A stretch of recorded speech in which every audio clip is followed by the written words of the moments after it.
Imagine standing at the edge of a golden rice field stretching beyond the horizon, with the rhythmic quacking of thousands of ducks echoing like a symphony of nature.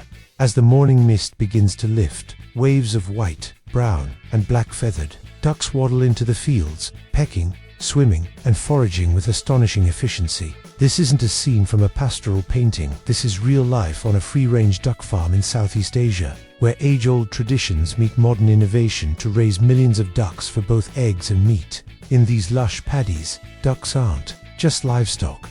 They're a key part of a sustainable ecosystem, a mobile workforce that enriches the soil, devours pests, and generates food and income for thousands of farmers. Welcome to the fascinating world of integrated rice duck farming, where the secret to large-scale duck production lies in letting ducks do what they do best: roam, feed, and thrive naturally.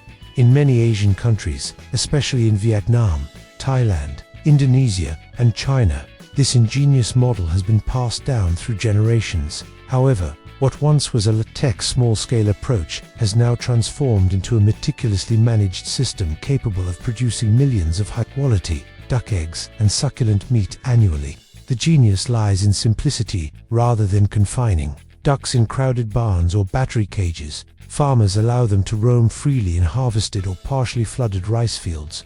After the rice is cut, instead of letting the stubble rot or burning it away, farmers release thousands of ducks onto the land. The ducks gorge themselves on leftover grains, weeds, and insects, cleaning the field naturally while simultaneously fattening up without the need for artificial feed. It's an environmentally friendly and economically smart system where every element benefits another. The process begins with careful duckling selection. Specialized hatcheries, often situated near rice farms, produce millions of ducklings each year. These hatchlings, typically of breeds like Khaki Campbell, Indian Runner, or local hybrids, are chosen for their strong resistance to disease, fast growth, and high egg-laying potential. Once the ducklings hatch, they're kept warm and under close supervision for the first few weeks of life. Here they're vaccinated and fed a starter diet to ensure strong early development. After about 3 to 4 weeks, once they're old enough to handle mild weather changes and predator threats, they're ready to begin their journey into the rice fields. Moving thousands of ducks from hatcheries to fields might sound chaotic, but skilled duck herders have perfected the art of guiding these flocks across roads, rivers, and farms, sometimes using boats, bicycles, or just a bamboo stick and a series of whistles. These herders can walk flocks for miles, a sight that's both mesmerizing and efficient. Once in the rice fields, the ducks get to work. They scavenge every corner of the field for snails, bugs, weeds, and grains, all of which contribute to their growth and health. Farmers don't need to apply pesticides or fertilizers, because ducks naturally reduce pest populations and fertilize the soil with their droppings. It's a harmonious cycle that improves soil health and ensures better yields for the next planting season. But raising ducks at this scale isn't as simple as just setting them loose. Behind the scenes, a lot of planning and management takes place. Ducks are usually rotated between fields in a schedule that aligns with the rice-growing calendar.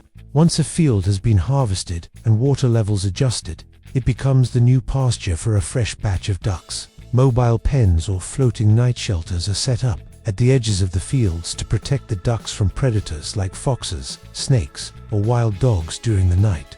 Farmers also monitor duck health regularly, checking for signs of disease, feather loss, or behavioral changes. Water quality is maintained, as ducks need access to clean water for bathing and cooling their bodies, especially during hot seasons.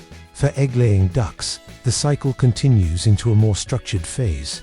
At around 4 to 5 months of age, the females start producing eggs. Instead of laying eggs in conventional cages or barns, these free-range layers find nests in covered areas provided by the farmers. Some use simple bamboo huts lined with rice husks, while others construct mobile shelters that can be wheeled or floated across fields.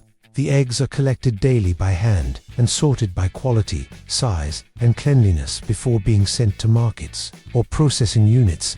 These eggs, especially salted duck eggs and balut, fertilized duck egg delicacy, are in high demand across Asia and in export markets. Meanwhile, ducks raised primarily for meat continue grazing and growing. They are allowed to roam freely for about 8 to 12 weeks, depending on the desired weight and breed.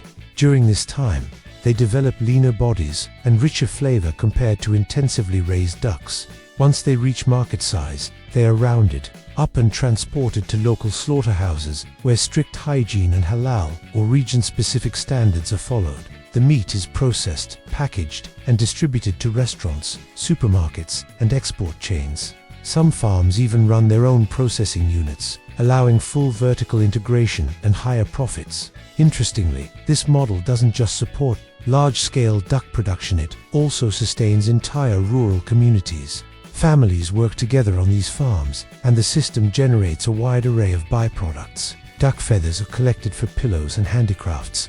Duck manure is dried and used as organic fertilizer or even biofuel. Broken or misshapen eggs are processed into powdered products for pet food or baking. In some places, duck farming is combined with aquaculture, where fish ponds sit next to or within rice fields, creating a multi-tiered system of income generation. This diversification makes farming more resilient to market changes and climate shocks. Technology is also playing an increasingly important role in managing these vast duck operations. GPS tags, drones, and automated feeding systems are now being experimented with on larger farms. Mobile apps help farmers track duck health, egg production rates, and field rotation schedules. Some cooperatives have introduced blockchain for better traceability and to ensure high food safety standards for export. With government support and growing global interest in ethical, sustainable animal farming, this ancient method is stepping boldly into the future. One of the most compelling aspects of this model is how naturally it fits into the rhythm of the land. Unlike factory farms that require massive infrastructure and consume large amounts of feed, water, and energy, rice-field duck farming flows seamlessly with the seasons. It maximizes resource use without compromising the welfare of the animals or the environment. Ducks are healthier, more active, and less stressed, which directly impacts the quality of eggs and meat. Consumers increasingly prefer food that comes from such humane, transparent systems, which gives these farms a powerful advantage in the global market. The visual appeal of these farms also makes them an unexpected tourist attraction. In parts of Vietnam and Thailand, duck herding demonstrations and rice duck farm tours are offered to curious travelers who want to experience the charm of traditional farming. Some farms even host farmstay programs where visitors can feed ducklings, collect eggs, or join the morning herding routines. These educational ventures not only generate additional income, but also promote awareness about sustainable agriculture. Of course, challenges still exist. Diseases like avian flu or duck cholera can devastate flocks if not managed properly. Climate extremes, too much rain, or prolonged drought can affect both rice and duck operations. Predators and theft are constant threats, but farmers are adapting with better biosecurity, insurance schemes, and more coordinated community-based management systems. Local governments and NGOs are investing in training programs and support structures to ensure farmers can continue to expand this model safely and profitably. Ultimately, raising millions of ducks in rice fields isn't just a farming technique, it's a philosophy rooted in balance. It shows that animals and agriculture don't have to be separated or industrialized to succeed at scale.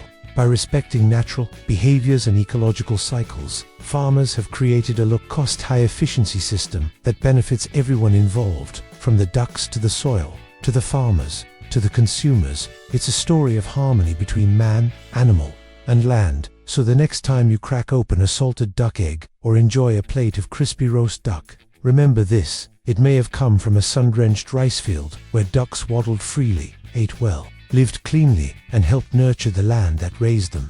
It's not just farming, it's a legacy of working with nature, not against it. And in a world that's desperately seeking sustainable solutions, the humble duck might just be the unsung hero we need.